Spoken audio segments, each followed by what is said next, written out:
क्या होगा fitness industry का। आज कोरोना वायरस की वजह से इंडिया के अंदर 20,000 करोड़ की फिटनेस इंडस्ट्री पूरी तरह से डिस्टर्ब हो चुकी है। 50 लाख से ज़्यादा लोग जो इस इंडस्ट्री के अंदर काम करते हैं, उनका करियर आज बहुत ही एक अनसर्टन हो चुका है। उनको पता नहीं उनके करियर अब किस मोड़ पे जाएगा।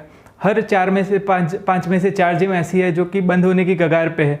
ऑलमोस्ट 90% जिम ओनर्स का ये कहना है कि उन्होंने मार्च के बाद 1 रुपया तक नहीं कमाया। तो इस वीडियो में मैं आपके साथ 3 ऐसी टिप्स शेयर करूंगा जिसका इस्तेमाल करके आप अपने बिजनेस को ग्रो कर सकते हैं। और इस टिप्स की सबसे अच्छी बात यह है कि इस टिप्स को अप्लाई करने के लिए आपके जिम अगर शुरू भी नहीं भी होता, फिर भी आप किस तरह से पैसे कमा सकते। तो सबसे पहली जो टिप है जो आप अपने बिजनेस को बढ़ाने के लिए यूज़ कर सकते हैं, वो है कि आप अपने जो एग्जिस्टिंग कस्टमर है उसको मैक्सिमाइज करने की कोशिश कीजिए। मतलब कि जो लोग आपके यहाँ पहले आते थे, उनका डेटा आपके पास पड़ा होगा, तो होगा ये उसमें से काफ़ी लोग होंगे जिनकी लाइफ डिस्टर्ब हुई है कोरोना वायरस की वजह से। उन लोगों जो लोग पहले जिम में आते थे, वो लोग ऐसे लोग होंगे जो अपने फिटनेस के लिए, अपनी हेल्थ के लिए कॉन्शियस थे, उसी वजह से वो जिम में आते थे। तो अब सबसे पहले तो आपको क्या करना चाहिए कि जो एग्जिस्टिंग कस्टमर बेस था आपका, उन लोगों को मैक्सिमाइज करने की कोशिश कीजिए, उन लोगों के साथ बॉन्ड रखने की कोशिश कीजिए। क्योंकि होगा ये कि जब नेक्स्ट जिम शुरू होगी तब वो आपके कस्टमर रहे, वो छूट ना जाए। क्योंकि होगा ये कि अगर आप उनके साथ अगर आपका जो कांटेक्ट है वो छूट गया, तो होगा ये कि जो आपके ऑलरेडी कस्टमर है वो चले जाएंगे और नए कस्टमर लाने में आपको बहुत ज़्यादा खर्चा करना पड़ सकता है। तो सबसे इंपॉर्टेंट चीज़ हो जाता है कि आप जो भी आपके एग्जिस्टिंग कस्टमर है, आपके पास उनका डेटा पड़ा होगा, उनका फ़ोन नंबर पड़ा होगा, तो हो सके तो उनको कॉल कीजिए, उनसे किसी ना किसी भी ज़रिए से उनसे कांटेक्ट करने की कोशिश कीजिए और जानने की कोशिश कीजिए कि किस तरह की प्रॉब्लम उनकी लाइफ में आ रही है। इन द सेंस कि आप क्या उनको हेल्प कर सकते हैं। हो सके तो फ्री में हेल्प कीजिए, क्योंकि काफ़ी लोग उनमें से ऐसे भी होंगे जो कि जिन्होंने पूरा साल का मेंबरशिप जिम फीस पे किया होगा और उनको लग रहा होगा कि उनका पैसा डूब रहा है। तो आप उनको इस सिचुएशन के अंदर कॉल करके सिर्फ इतना कह सकते हैं कि हाँ, आप उनकी जो मेंबरशिप आप एक्सटेंड कर सकते हैं। तो होगा ये एक ट्रस्ट बिल्टअप होता है। क्योंकि ये मेरे साथ भी हुआ है कि मेरा एक दोस्त है, उसने जिम मेंबरशिप की मतलब फीस पूरे साल की पे कर दी थी। और हुआ ये कि जब लॉकडाउन हुआ, आज ऑलमोस्ट 4 महीने से उसका मेंबरशिप फीस जो थी वो दे चुका था। अब हुआ है उसको ऐसा फील हो रहा है कि वो एक चीटेड जैसा फील हो रहा है, उसको बुरा लग रहा है कि उसका पैसा डूब रहा है। तो अगर उसके जिम ओनर ने सिर्फ उसको कॉल करके सिर्फ इतना बोला होता कि सिर्फ उसका जो भी पैसा है, वो जो भी जिम मेंबरशिप है वो एक्सटेंड हो जाएगी या फिर कुछ, तो होता ये कि वो उसके साथ ज़्यादा लॉयल हो जाता। तो इसी तरह से सबके साथ होता है। मैं आपको अपने पर्सनल एग्जांपल भी शेयर करना चाहता हूँ कि हुआ ये कि आज से कुल 4 महीने पहले मार्च के अंदर, जब मार्च की शुरुआत थी, तब मुझे नई जिम चेंज करने की ज़रूरत पड़ी। क्योंकि मैंने नई सिटी के अंदर शिफ्ट किया था। वहाँ पे मैं 3 जिम्स के अंदर गया था वहाँ पे चेक करने के लिए और देखने के लिए। वहाँ पर जिस जिम में मैंने ज्वाइन किया और वहाँ पे मैंने 20 दिन तक वर्कआउट किया, उसके बाद लॉकडाउन हो गया। मैंने 3 महीने की जिम मेंबरशिप जो फीस थी वो पे की थी। हुआ ये कि लॉकडाउन होने के बाद आज तक उनका कॉल मुझे आया नहीं है और मुझे एकदम चीटेड फील हो रहा है। उसके अलावा क्या उस वक्त मैं 3 लोगों के पास गया था। वहाँ पे मैंने इंक्वायरी फॉर्म जो उनका आता है मैंने भरा था। तो जो दूसरी जिम जहाँ पे मैं गया नहीं था, मैंने ज्वाइन नहीं किया था, उन लोगों ने मुझे कॉल किया और बोला कि सर हम जो लोग हमारे यहाँ पे आए थे इंक्वायरी करने के लिए, उन लोगों की हेल्थ और वेलबींग के लिए हम क्या कर रहे हैं, उन लोगों को फ्री में ऑनलाइन ट्रेनिंग दे रहे हैं। तो हुआ ये कि मुझे बहुत अच्छा लगा कि मैं सिर्फ वहाँ पे इंक्वायरी करने गया था, फिर भी उन्होंने मुझे एक केयरिंग शो की और उन्होंने ये दिखाया कि हाँ, तो होगा ये कि नेक्स्ट टाइम अगर जिम चूज़ करने का हुआ तो मैं उस जिम को चूज़ करूँगा, उस जिम को प्रेफर करूँगा।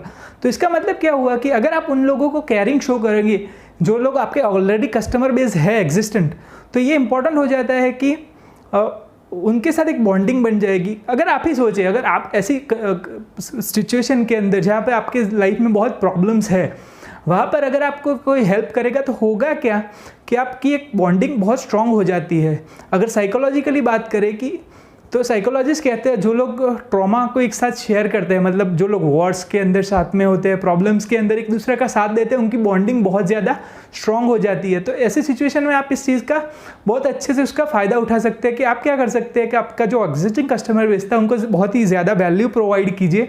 तो शायद ये हो सकता है कि जो भी लोग आपके यहाँ पे ऑलरेडी आ रहे थे वो लोग कहीं और ना जाए, और उन लोगों के साथ ये भी हो सकता है उन लोगों के रेफरेंस से आपको और भी ज़्यादा कस्टमर मिल सकते हैं। ये बहुत ही ऑब्वियस टिप लगती है, पर मुझे कॉल नहीं आया अपनी जिम से जहाँ पे मैं जाता था, और ये बहुत बड़ी फ्रेंचाइजी की बात कर रहा हूँ, वो इंडिया की एक टॉप जिम फ्रेंचाइजी में से एक है। तो आपको ये समझना होगा कि लोग छोटी छोटी बातें मिस कर देते हैं।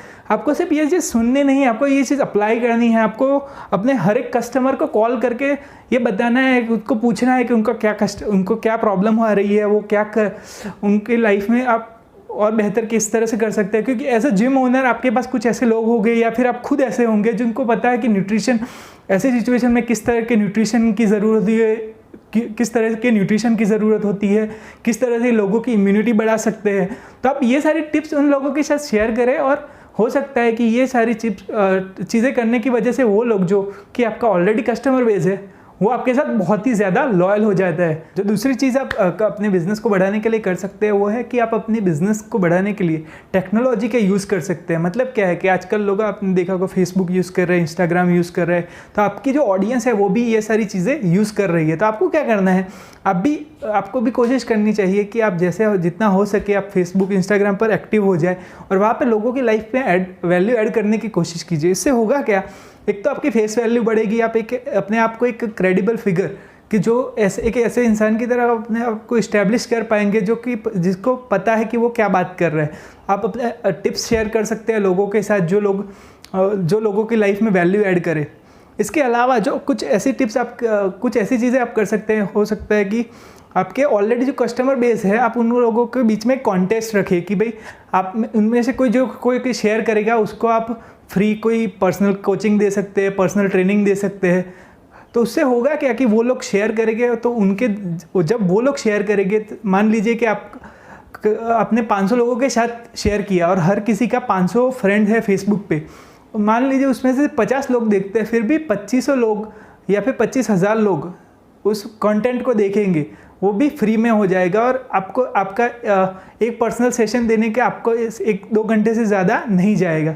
तो इस तरह से आप अपने बिजनेस के अंदर क्या कर सकते हैं कि जो भी आपके पास वैल्यूएबल कंटेंट हो, आप धीरे धीरे पुट ऑन कर सकते हैं। फेसबुक पे, यूट्यूब पे आप वीडियोस डाल सकते हैं। इसके अलावा होगा क्या कि जो नेक्स्ट टिप मैं आपके साथ शेयर करने वाला हूँ, उसमें आप क्या कर सकते हैं कि कई बार क्या होता है कि जिम्स के रिलेटेड जो कॉमन टिप्स है आपको सभी को मिल जाएगी। तो आप नेक्स्ट चीज़ क्या कर सकते हैं, जो मेरी तीसरी टिप है इसके बारे में, कि आप अपने नीश को जानिए। क्योंकि ऐसे टाइम में क्या होगा कि धीरे धीरे अब जब आप फेसबुक पे जाएंगे तो आपके शहर की जितनी जिम्स होगी वो उनके साथ आपका एक कंपटीशन होगा इन टर्म्स ऑफ वो लोग भी शायद टिप्स शेयर कर रहे होंगे, कुछ बड़े पेजेस होंगे जो टिप्स शेयर कर रहे होंगे। तो होगा क्या कि वहाँ पर अगर आपको स्टैंड आउट होना है, आपको अलग दिखना है, तो आपको क्या करना होगा, अपनी नीश को जानना होगा। अब नीश का कॉन्सेप्ट क्या है कि जिम में आने वाले, मान लीजिए कि आपकी जिम है, वहाँ पे कुछ पर्टिकुलर कि 50 से ज़्यादा उम्र के लोग जो है, जिनको भी पर्टिकुलर टाइप की ट्रेनिंग की ज़रूरत होती है।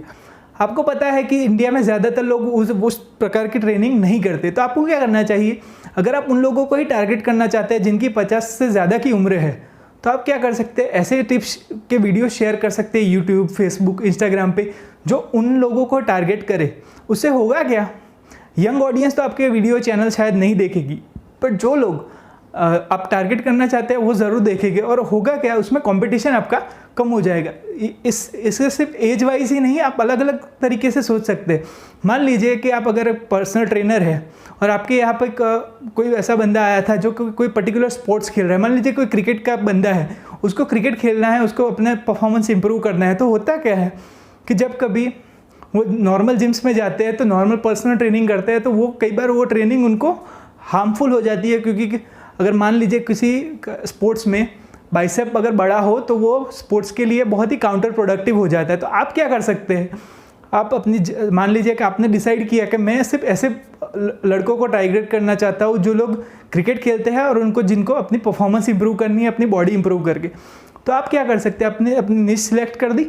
अब आपको करना क्या है कि आपको ऐसे वीडियोस पुट ऑन करने हैं जो कि क्रिकेट प्लेयर्स के लिए है और जिम वर्कआउट वाले वीडियोस।